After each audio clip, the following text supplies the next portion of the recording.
My phone does not have enough power. Not power. Storage. Wave. Okay, so this is my audience. I don't know. You're gonna make her seasick. Yeah. Make the 4 instructor seasick.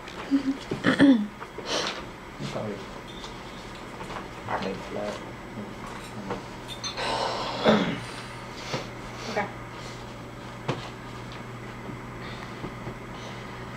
At the time of the San Bernardino shooting last month, there had been 355 mass shootings so far that year, which means that out of all the days so far that year, there have been more shootings. Gun control has been a hot topic of debate in the legislature, but little has been done to address the issue. In fact, right now, the U.S. is on the same level as Saudi Arabia when it comes to nationwide violence.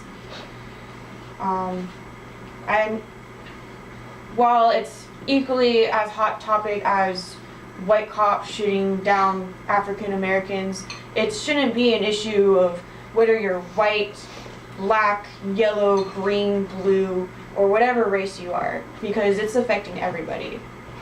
Right now, it's about all lives. You're interrupting his speech. And it doesn't matter if it's just the possession of having a gun. It also depends on other factors, the mental stability of the person, how much they've been bullied, other environmental factors that are contributing to just the escalating violence. We need to address this now. It's getting out of control. But the most important thing is it's really up to us. We're the voters. It's an election year. We need to say, hey, we want to put a stop to this.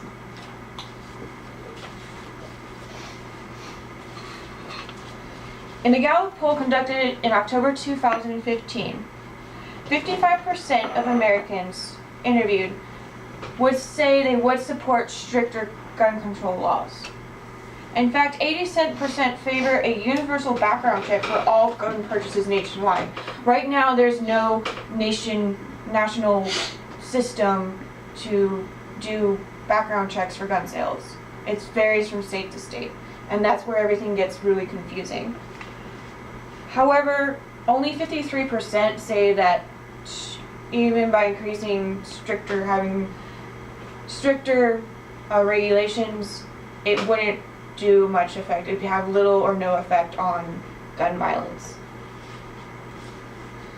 The same poll found that right now Americans will side with the presidential candidate who also shares their views on gun control, which is again why it's important as us voters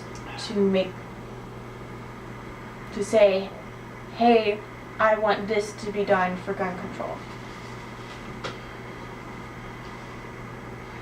Americans also think if more could carry concealed weapons, they would be safer. And while completely disarming the nation is not going to happen, we still must be vigilant and identify those who are not mentally stable or have other issues contributing to their current emotional state and not allowing such individuals to carry a weapon. Usually when there's a mass shooting, the first thing that comes to people's mind is, what was his mental stability? Was he insane? Was he crazy? If people are educated to look for these signs of mental instability, they can intervene, says Caroline Rena Wolf, a mental health lawyer that specializes in school shootings. Many people seem to think there's a direct correlation between violence and mental illness. In fact, 80% of Americans believe that mental illness is at least partially to blame for the most extreme violent cases. There have been laws passed both federally and in certain states that restrict those with men who are mentally unstable or have been flagged by professionals such as the New York SAFE Act to have their weapons confiscated and prevented from buying new weapons. But what is defined as mental illness changes over time both in culture and with the patient, and some even go undiagnosed until it's too late. However, mental illness is only one of the factors of the problem, and we should be more focusing on those who have a history of violence or have been abused or bullied.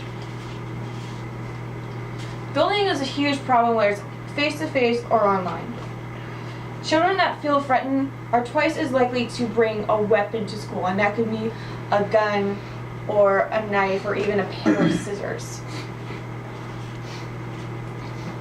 It is estimated that about 750,000 high school students per month will bring a weapon to school. The likelihood of them bringing a weapon also increases if they've been in a fight, if they've been threatened, by somebody else who has a weapon, or they feel that they're just being targeted. However, some of these numbers also reflect, some of the numbers also reflect that the ones who are bringing these weapons are the ones who are doing the bullying. So it's not just a clear-cut statistic. But the next question that should be brought up is, when these weapons are found, how did these students get them?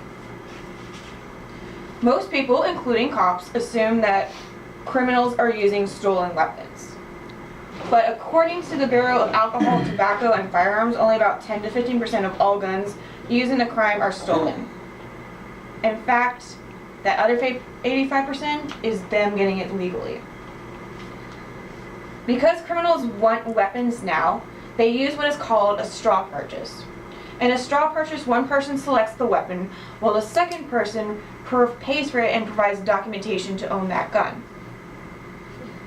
Another point is with the federal firearm licenses, where a seller is legally licensed to sell guns, but they're making more money by selling them under the table to make more money. These weapons then land in the hands of illegal sellers, who then turn to sell the guns on the street. And then you can also get guns that are received by just being a gift from a friend or a family member. And then there are the tragic cases of a child finding a loaded gun underneath the backseat of a car. This is what the president calls senseless accountability or accessibility. Such cases are becoming more and more of a daily occurrence, and this is something that shouldn't be acceptable. So what about us who are law-abiding citizens? Does carrying concealed weapons really help? Sometimes it does, but it's hard to tell whether that person who's just been subdued would continue to escalate in their violence. The real problem is these attacks are happening in gun-free zones, where civilians aren't even allowed to carry even concealed weapons. So what can be done, rather what should be done to stop the madness? First, we need to establish a culture of gun safety. Firearm training shouldn't be a one and done thing. It should be done at least annually, or on some sort of regular established basis. Second, we need better access to mental health treatment and reduce the stigma of seeking help.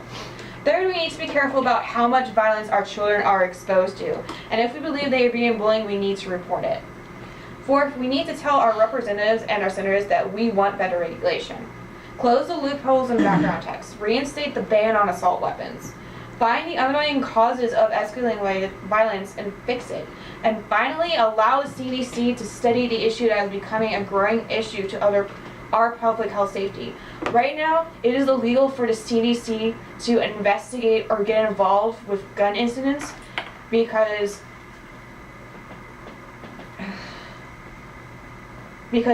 it wasn't treated as a concern. It wasn't a disease.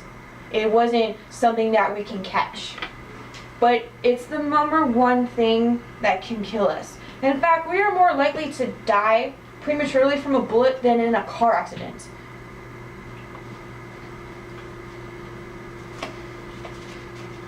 So while banning guns would completely infringe on the Second Amendment, and it's not going to happen, and it's super unpopular with the public. There has to be more needs to be done to combat the senselessness.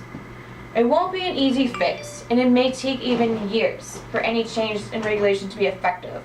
But 2016 is an election year. Let's make sure the candidates know the words won't fix this, but actions will.